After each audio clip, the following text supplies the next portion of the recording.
Well, I'm gonna find out which one of you sick freaks did this to my brother.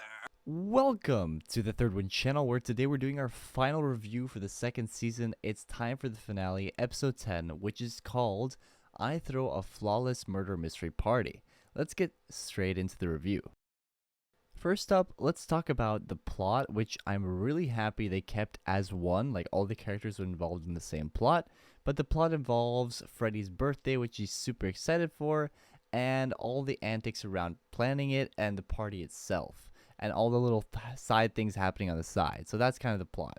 But as usual, let's discuss the plot in more detail through the viewpoint of our characters, starting as always with Carly. Carly puts everything else on hold to make sure Freddy's birthday party is perfect, and the thing that's kind of standing in the way is that Pearl was kind of taking charge of his birthday, so she's kind of supervising Pearl to see that she does everything right for Freddy's birthday. Carly manages to somehow salvage the birthday party. It was going to be a disaster, but it ends up being a disaster anyways because there is some major drama between Carly, Pearl, and Freddy. When Pearl says, "It's obvious that you two are in love with each other." It becomes hard to argue against it when Carly puts in so much time and effort into Freddy's birthday, knows so much about him, and it's not like Carly was protesting when Pearl said that, she thinks that they're in love with each other. But in this episode, most importantly, Carly kind of shows a different side of her relationship with Freddy. We always see Freddy take care of and chase Carly around, but we've never seen Carly be this obsessed and worried about having Freddy's day go perfectly. All I wanted to do was make you happy. I appreciate that, Carly, but it's not fair. Pearl is never going to know me as well as you do. This is the first time we've seen Freddy's birthday on iCarly, and he loves birthdays. He loves the song, the cake, everything. But most importantly with Freddy, we don't really get to hear exactly what he wants because he's interrupted in the moment where he's trying to have a conversation with Pearl about what's important to him. So it's hard to tell exactly what he wanted in the end, or, that's why we have a cliffhanger, because he didn't get to speak up. Because birthday parties are the best. Birthday cake is the best food. Birthday presents are the best gifts. And Happy Birthday, the song, straight banger. Fans had been talking about Spencer and Harper since the beginning of the show, and finally this episode we got kind of a hint of that. And also, Spencer was definitely best dressed this episode. I loved all of his little reactions and the cake bit where he puts it in Carly's face by accident. All that. Spencer was really funny this episode. I loved his little dance move as well. A lot of fun stuff with Spencer. Spencer, no, give me the cake. You're gonna drop it.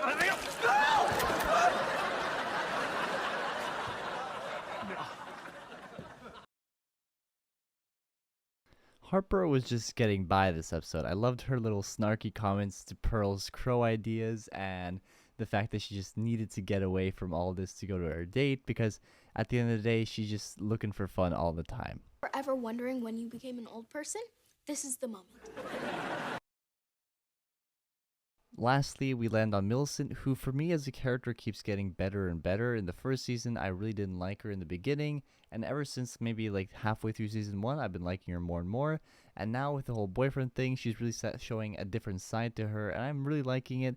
And this episode, seeing her bond with her grandma, it was just really heartwarming, and I really enjoyed what she learned even through this episode talking to her grandma.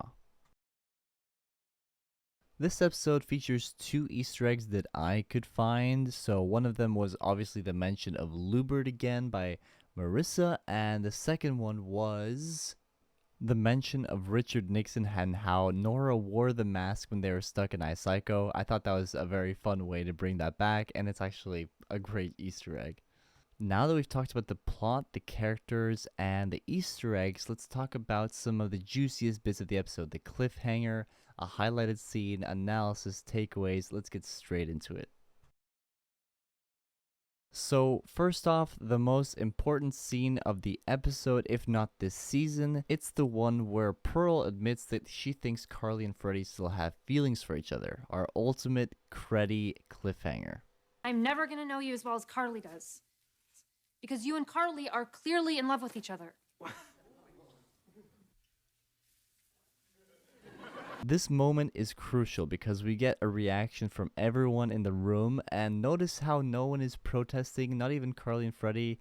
They kind of look like they know this and they didn't want to say it out loud, which makes me feel like Freddie is finally happening. But alas, we won't get to find out until next season, a proper cliffhanger, except this time I feel like there's more pressure on Freddie rather than Carly. But again, last season they also left us with maybe Carly likes Freddie, and now they're doing it again, which I think is very appropriate. I think it's actually even better this time around. It's more well done this time around. I'm more excited to see the outcome this time. Let's do some analysis and questions now after this season 10 finale. And I think the main question that comes to mind just off the bat is, will we get a season 3? And I guess the answer is, I don't know, but obviously the story lends itself to another season, but we won't know until they confirm it. So let's cross our fingers, I guess, and I'm sure it will get renewed because I think iCarly's doing quite well for Paramount+. Next up, do Freddie and Carly love each other? I think they do. Obviously I think Freddie definitely does, and I think that Carly does too. I'm one of those people who believes that girls and guys in the long run can't really be best friends, and it always ends up romantically. There could be a lot of protests about this, and let me know in the comments, can girls and guys be friends? But I think that yes, they are, at least in a way, in love with each other, and I think that obviously towards the end of the show, whatever that might be, they will end up together, and it might not be in season 3, but the love for each other is now being brought up, so I think that they definitely are. But there's games and what will happen. It might take a long time for them to actually be together, even if the feelings are clear. I've kind of talked about Harper and Spencer being a thing, but I've already kind of given my thoughts on that I think that that's kind of ridiculous and out of the question. I think it's great that they brought it up like this because it was something the fans really wanted to happen, but I don't think we're going to see any more of it. Next up, it's great to see Marissa again as Miss Benson teaching Millicent some life lessons. And speaking of Millicent, I already said it this episode, but I think it's really great what they're doing with her, showing this kind of softer side to her.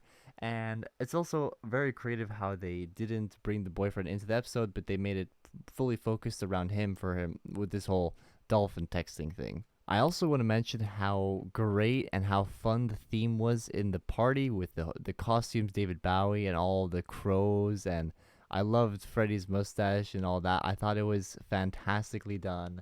I loved how they always accidentally made Carly and Freddie match in the party's theme, and all that was really well done. Honestly, I loved the episode for that reason as well.